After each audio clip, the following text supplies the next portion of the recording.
Thank you, Lord. Thank you, Jesus. Lord, maraming salamat po sa umagang ito po, Lord God, sa aming pagpapatuloy ng aming online Bible study. Lord, kinocommit po namin ito, Panginoon, ito pong, no, Lord God, pag-aaral namin ng iyong salita, Panginoon, na nais naming namnamin, O God, Lord God, kung ano pong, Panginoon, ang kahalagahan ng iyong ginawa sa amin sa cross, Lord God, na Lord God, maisa puso po namin, Lord God, na Lord God, ang bawat kaluluwa ay mahalaga sa iyo, Lord God. Lord, sana sa aming pag-aaral, Lord, maging sensitive kami yung pamamaraan ng aming pamumuhay, Lord God. Lord God, na magiging, Lord God, maingat po kami, Lord, sa aming mga Google ng aming mga oras dito sa lupa, Lord God. Lord, sa umagang ito, Lord, piniling kong kapangyarihan ng banal mong Espiritu, Lord, na mangguna po para sa aming lahat. Salamat, Lord, sa mga kapatid na narito, O God, na aking kasama, Lord God, dito sa online Bible study. Tulungan mo po ako, Panginoon, sa aking paghahayag ng iyong salita. This will ask, Lord, in Jesus' mighty name. Amen. Amen. Thank you, Lord. Thank you, Jesus. Now, mga kapatid, no, sa unang aralin natin na napag-aralan natin about sa ang kasalanan, dito po sa ating i-share ko lang po yung ating screen. Wait lamang po. I-share ko lamang po sa atin. Wait lang. Mag-share screen lang po ako sa ating pangalawang aralin po. Start sharing.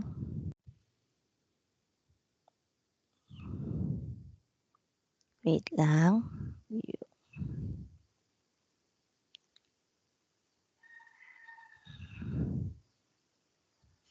Wait lamang po ha. Paano ko pupunta doon? Wait lang. View large gallery.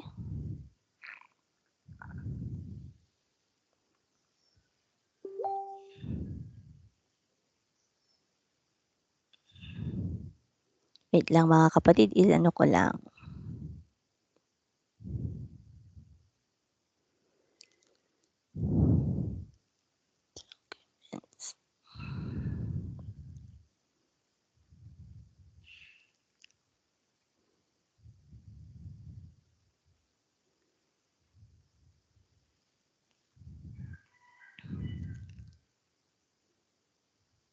Nakikita nyo na ba? From beginning. Yeah. May nakikita na ba kayo mga kapatid? Wala pa. Yes, Meron na po. Okay. Thank you, Lord. So, okay. Dito sa ating pangalawang aralin, meron din tayong ipapanood ako ngayon na video sa atin. So, hindi ko na patatagalin. Short lamang po ito mga kapatid, pero nawa po ba sa puso po natin. So, dito sa ating pangalawang aralin, no, pinag-aralan natin ano ba ang kabayaran ng kasalanan, no? No, pinag-aralan natin last about sa kasalanan, no? Bakit big deal ang kasalanan po mga kapatid. Ngayon naman po ang ating pag-aaralan po ngayon mga kapatid tungkol sa, alam niyo po to, ang paghuhukom sa kasalanan. Sabihin po nga natin lahat, ang paghuhukom sa kasalanan. Thank you, Lord.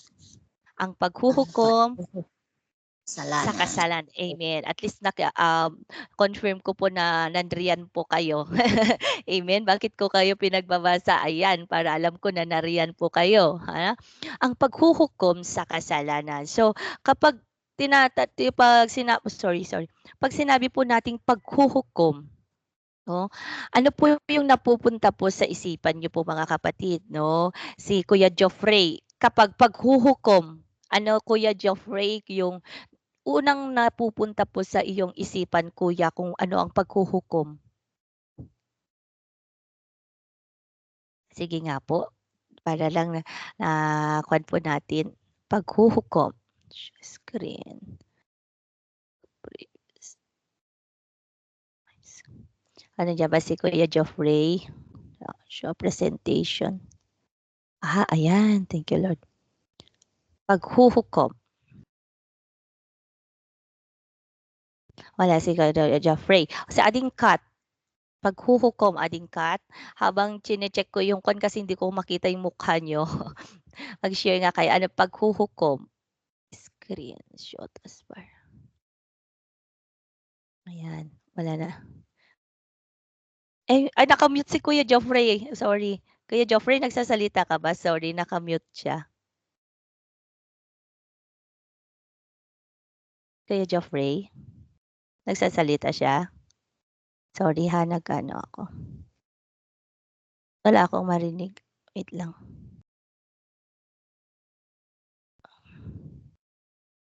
Hello? May naririnig niyo ba ako? Nakikita niyo ba screen? Sorry po ha, nag-e-explore ako. Wala Adding pong cut? screen, Pastor. Ay walang screen, sorry. Thank you Lord. Walang screen? Wait lang.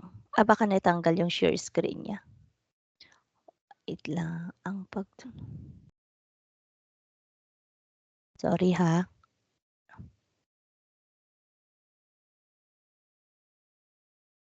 View. Grid view.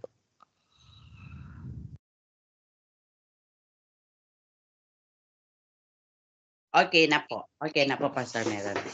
Meron na po. Thank you, pasensya na po. Kasi po tayo po ay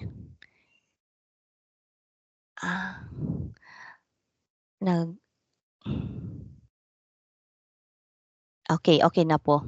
Nag-e-explore pa lang po tayo dito paano natin So ang paghuhukom sa kasalanan, thank you Lord. Dito po mga kapatid makita po natin 'no, paghuhukom. 'Pag iniisip natin paghuhukom, natatakot ba kayo na, darating ng paghuhukom sabi po nila. Ibig sabihin in English judgment. Meron ba talagang judgment na mangyayari kung sa korte po mga kapatid 'no, inaantay yung paghuhukom ng isang akusado 'no, dinemanda kung siya ba ay talagang guilty or not guilty. Alam niyo po mga kapatid, doon iwe-weigh ng judge kung talaga bang karapat-dapat itong taong ito na makulong o siya ay mapalaya.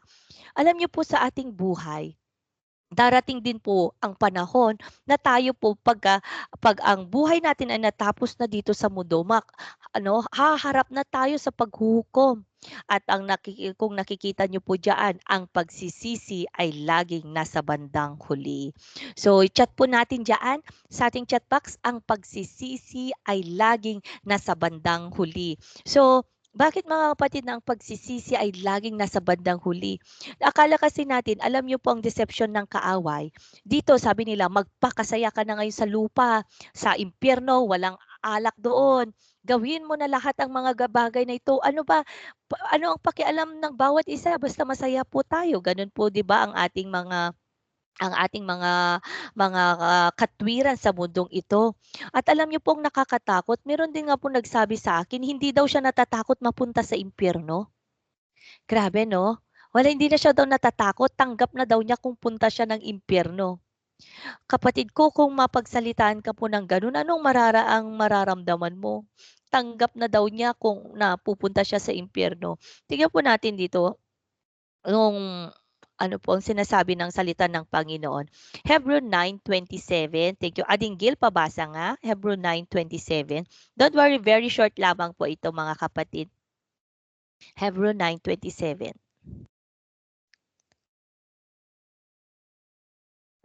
Bakit kaya wala akong marinig? Sorry ha. Baka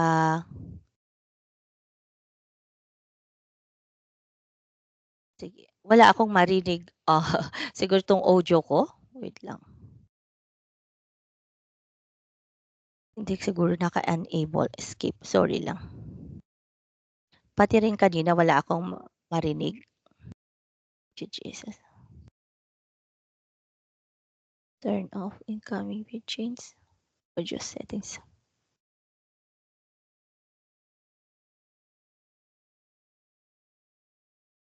Microphone USB. May napindot ako, sorry na lang, hindi ko sinasadya.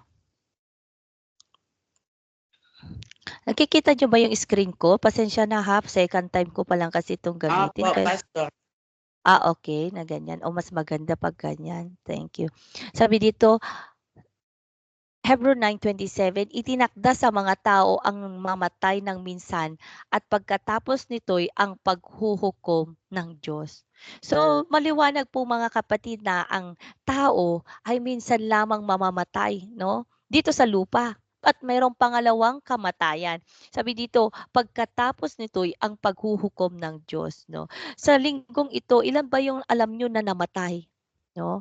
Alam kahapon na naman may binalita na naman sa amin friend ng aming office mate, namatay daw siya sa cancer. Minsan kapag namatay, yun nga po isang example, meron din isang namatay din po architect po ata, yun yung sabi niya or engineer dito sa nasagasahan po. Minsan sabi niya, sayang lahat ng kanyang pinag-aralan. Ilang taon na pinag-aralan ng kanyang anak, naghirap siya tapos nasagasahan lang daw po sa daan. Minsan po 'no, na parang nakapapanghinayang. Pero ang matinding hindi lang po nakakapanghinayang yung talino, yung pinag-aralan, pero ang nakakapanghinayang paano po siya namuhay sa mundong ito. Ang taong ito ba na nung siya'y nabubuhay tinanggap niya kaya si Kristo? O kaya 'no, patatandaan po natin lahat po tayo 'no, hindi po tayo nabubuhay para sa ating sarili. Meron pong Diyos na lumikha sa atin 'no, merong Diyos po 'no mga kapatid na tayo po ay may pananagutan po tayo. Kaya may papananagutan din po tayo sa ating mga kapwa, mga kaibigan, pamilya po. At tignan po natin po dito 'no, sa ating mga sa pinag-aralan 'no, ang kabayaran ng kasalanan ay kamatayan. Ang kamatayang ito ay hindi lamang sa katawang laman kundi ito ay kamatayang espiritual din. Ang walang katapusang paghihirap sa impyerno ay habang panahon na pagkahiwalay sa Diyos. So sabi dito, walang katapusang paghihirap sa impyerno. Kapatid ko, ikaw ba naniniwala ka na may impyerno? Naniniwala po ba kayo na may impyerno? Oo. Ading Joma, Yes po. naniniwala ka, oo. Ano ano ano sa tingin niyo kapag impyerno, tingnan niyo po dito, impyerno. Gusto kong basahin po natin ito, Mark 9:48-49, tatawag po ako ng magbabasa sa atin. Thank you Lord. O thank you Lord. Si Kuya Joffrey, ite-test ko yung mic niya. Kuya Joffrey, pakibasa itong impyerno, Mark 9:48-49. I-unmute mo po yung mic mo kuya. Ay, uy sorry. Nawala ata yung screen, Para ma-practice po natin. Unmute. Mute naman siya hindi maano ni Kuya Joffrey. Thank you Lord. Nasa screen pa tayo. So ituloy ko na lang kasi pumapunta na yung oras natin, sorry po. Impyerno, Mark 9:48-49. Where the worms that eat them do not die, and the fire is not quenched, everyone will be salted with fire. Imagine niyo, wag ano ang ng impyerno, walang katapusan, hindi lang pong hiwalay sa Diyos at nandun ka sa kadiliman, kundi po ang impyerno, makikita niyo po may mga uod po doon. Gaano kaya kalaki ang uod, pastor, no? Ako po kasi takot na takot ako sa uod. Kahit maliit na uod, kahit anong klaseng uod, diring-diri po ako at at takot na takot ako. At imagine mo sa impyerno ka uuudin ang iyong katawan. Hindi ba kayo natatakot mga kapatid? 'No? Hindi ba kayo natatakot sa mga uod na papasok sa katawan ng isang tao? Mararamdaman po 'yan, 'no? Hindi po yung kaya nga sa impyerno may pagkauhaw, yung init, sobra. I Ngayon na nga lang po yung kapag may sunog o ano pa man o nagluluto ka, di mas lalo sa impyerno. Alam niyo po si Satan, iba po yung ginagawa niya po ngayon po, yung sa impyerno na sinasabi. Parang pinapagaan po ng ni Satan po sa atin po na parang pinapakita nila na enjoy sa impyerno. Pero mga kapatid, wala ka pong makikita doon. Ang nandoon lamang ay paghihirap. At tignan po natin kung sino ang pupunta doon nga sa impyerno. Sabi dito, Pahayag 20 verse 14 to 15. At sino mang hindi nakasulat ang pangalan sa aklat ng listahan ng mga taong binigyan ng buhay na walang hanggan ay itinapon sa lawang apoy. Pagkatapos itinapon doon ang kamatayan at ang Hades. Ang parusang ito sa lawang apoy ay ang ikalawang kamatayan. Kapatid ko, bakit po tayo nagbabahagi ng salita ng Diyos? Bakit na very serious tayo po dito na maunawaan ng bawat isa ang kaligtasan? No, ano ang kabayaran ng kasalanan? Dahil po kapag ang taong iyan hindi ginawang Panginoon ang Panginoong Hesus sa kanyang buhay, ay maitatapon sa lawa ng apoy. 'Di ba kayo, hala, alam niyo po patapos ang pag-aaral po nating ito, naway magkaroon po tayo ng concern. Sabi nga po ng supervisor po namin noon, dapat ang tingin mo sa tao, no? Dapat ang tingin mo po sa tao ay, hala, spiritual being. May maghuhukom saan kaya ito pag mamamatay, saan mapupunta. At doon po sa impyerno po, ito po hindi ko nabasa sa atin, at si Satanas na dumaya sa kanila ay itatapon sa lawang apoy at asupre, na siya ring pinagtatapunan ng halimaw at huwad na asupre, na siya ring pinagtatapunan ng at huwad at sinungaling na propeta. Magkakasama silang parurusahan at paghihirapan araw-gabi magpakailanman. So makita niyo po, sa impyerno, si Satanas ang kasama po ng mga tao po na mga kapatid na hindi tumanggap sa Panginoong Hesus. Sa lawa, sabi to, lawang apoy at asupre. Ganun pala katindi, no? Kaya po mga kapatid, hindi po natin alam kung hanggang kailan tayo sa mundong ito. Kaya siguraduhin po natin na tayo po ay nakabilang kay Kristo, na doon tayo dito sa aklat na listahan. Sana nandito po tayo mga kapatid ko, no? Nandito tayo sa aklat na listahan ng mga taong binigyan ng buhay na walang hanggan. Amen po ba mga kapatid? Hallelujah. Sa dito, inaral natin nung last, ang kasalanan ang naghiwalay sa Diyos at sa tao. Ang inyong mga kasalanan ang siyang naglayo sa inyo sa Diyos at ang iyong dahilan kung bakit niya kayo tinalikuran at ayaw nang makinig sa inyong mga dalangin. Ang pangalawang kamatayan, ito ang pikon natin kanina, pinag-aralin natin, no? Itong paghihirap sa impyerno at habang panahon na pagkahiwalay sa Diyos. So dito po mga kapatid, kung ikaw ay namumuhay pa rin sa kasalanan, kapatid ko, no? Tingnan mo po ang ano po ang kabayaran ng kasalanan po mga kapatid, paghihirap sa impyerno at habang panahong pagkahiwalay, kamatayang espiritual. No, hindi lang kamatayan po sa physical, mas matindi po, no? Yung kamatayang espiritual, at yun po yung urgent po mga kapatid na need po natin ibahagi ang banal na salita ng Panginoon. Kaya po ang tanong po sa atin, naniniwala ka ba na may impyerno? No? Kung impyerno pong ito po ay kaparusahan, no? No, dito mapupunta ang mga taong makasalanan at hindi tinanggap ang regalo ng Diyos. Grabe, no? Di ba tignan niyo po, kapag gagawa ng isang krimen, ito ang parusa. Doon kasi nasa court po ako, di ba? Ito yung katumbas ng kanyang kaparusahan. Mayroon naman po yung mga krimen na walang katapusan sa bilanggo ang kanyang walang death penalty dito, no, lifetime imprisonment. May katumbas yung mga ginawa. Alam niyo po mga kapatid, ang ating buhay dito, wag mayroon po tayong pananagutan sa Panginoon. Na kapag ikaw ay patuloy ka na na namumuhay sa kasalanan, ay mahihiwalay ka magpakailanman sa Diyos. Kaya bakit natin ine-emphasize 'to? Ito yung bad news. Para po mabigyan nating halaga ang ginawa ni Kristo. Lahat po tayo mga kapatid ay dapat, no, deserve talaga nating lahat pumunta dito sa impyerno. Dahil lahat po tayo ay nagkasala.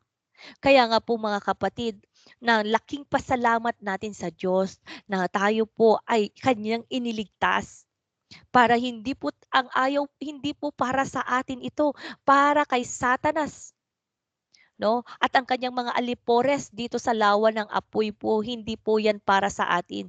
Ngunit, ang lahat ng susunod kay Satanas po at ayaw tanggapin ang biyaya ng Diyos ay makakasama dito. Kaya kapatid ko, ano ikaw, no? Ano klaseng pamumuhay ang meron tayo ngayon? Binabalewala ang kasalanan, hindi lang paggawa ng masama o hindi ka nais-nais. Ito rin ay pagbabalewala sa Diyos.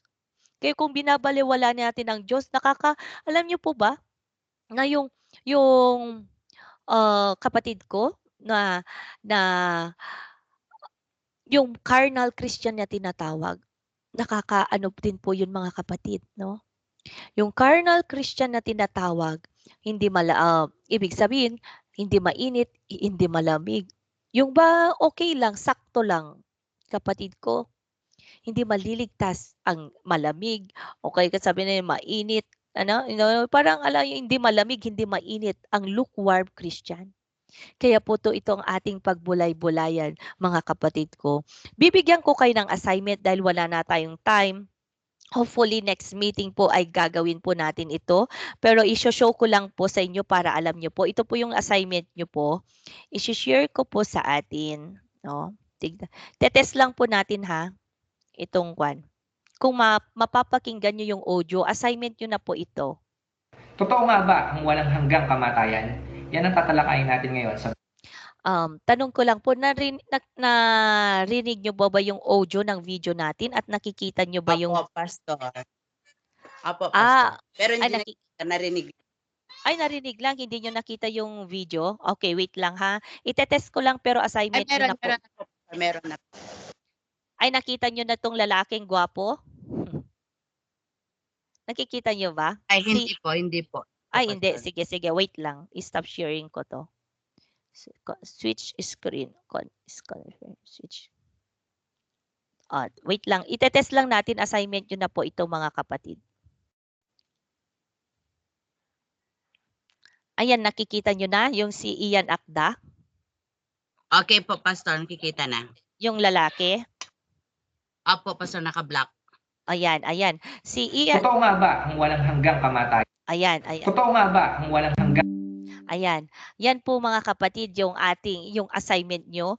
Papakinggan nyo yan, yung ikalawang kamatayan. I-explain niya po iyan. Magiging assignment nyo po iyan. Pero next meeting po, no, papanoorin po natin ding sabay-sabay po yan. Pero kasi kailangan po natin malaman, no? Dapat may sa puso natin po na ba't hindi pala ang ikalawang kamatayan o kamatayang espiritual para lalo po tayong magpursigi na ibahagi ang salita ng Panginoon. Amen po ba? Kasi 6:05 na po, alam ko po napapasok ang bawat isa. So thank you Lord. I-stop sharing ko na po. Thank you Jesus. Sesend ko na lang po yung link po sa atin. So, pwede po ba mag-open cam tayo at mag-closing prayer tayo mga kapatid? Thank you Lord. Nawa po sa ating maikli lamang po iyon, natagalan lang po tayo sa mga natin. Kailangan po na sana natin mapanood yung video ngayon pero kulang na tayo sa oras. No? Gagawin po natin yon sa next meeting po. So hindi naman tayo nagmamadali pero ang purpose po natin dito, may sa puso po natin mga kapatid ang bawat aralin. Naway maiwan sa atin ngayon, no? Na grabe pala ang katumbas ng kasalanan. Kaya wag po natin ilalang po ang paggawa ng kasalanan dahil darating ang paghuhukom po mga kapatid. Darating ang paghuhukom. At wag natin baliwalain ang ginawa ni Kristo sa krus para sa atin. Grabe, sa impyerno walang katapusan. Tung bata ako, takot na takot po tayo. Bakit ngayon po na habang tumatanda, hindi na po natatakot ang mga tao sa impyerno? Tayo po nung bata ko, sobra akong takot na takot, yung uod na lang o yung apoy. Pero nawa po, hindi po sana tayo sumusunod sa Panginoon dahil takot tayong mapunta sa impyerno. Hindi po. Kundi magpasalamat tayo, no, sa Panginoon na tayo ay kanyang linigtas at hindi tayo mapupunta doon. Sigurado na ba na ang iyong pangalan ay nasa aklat ng buhay na walang hanggan, the book of life? Sigurado ka na ba? Sana po mga kapatid, tayo po lahat siguraduhin po natin. Tayo manalangin. Lord, maraming salamat po ugad sa aming online Bible study ngayon. Maiksi man Panginoon, pero Lord, salamat Lord at binuhay mo Panginoon ang aming mga puso Panginoon, ang aming mga damdamin Lord na kailangan namin Panginoon ibahagi ang iyong salita. O Lord, dahil ito ang nais mo Lord na ang lahat ng tao nawa ay maligtas Lord God at hindi Lord hindi hahantong Panginoon sa ikalawang kamatayan na iyan at at mapunta sa lawang apoy. Lord, hinihiling namin ang kaligtasan ng aming kaluluwa at espiritu, ang aming mga Lord buhay, kaligtasan ng aming mga pamilya, mga kaibigan, mga kamag-anak. Naway Lord, dito Lord umikot ang aming buhay na hindi kami maging makasarili, kundi ibahagi Lord ang iyong mga salita sa kanila. Salamat o Diyos sa umagang ito, pagpalaid mo po ang lahat ng mga kapatid na aking nakasama dito, Lord, sa aming online Bible study. Lord, tulungan mo kami sa aming pagpasok sa school, sa opisina, saan mang pupunta. Naway, Lord, may bahagi namin ang iyong mga salita. Ito, Lord, ang aming dalangin sa pangalan ni Jesus. Amen. Amen. Thank you, Lord. Thank you, Lord. Thank you, mga kapatid. Mag-open cup tayo para picturean tayo nating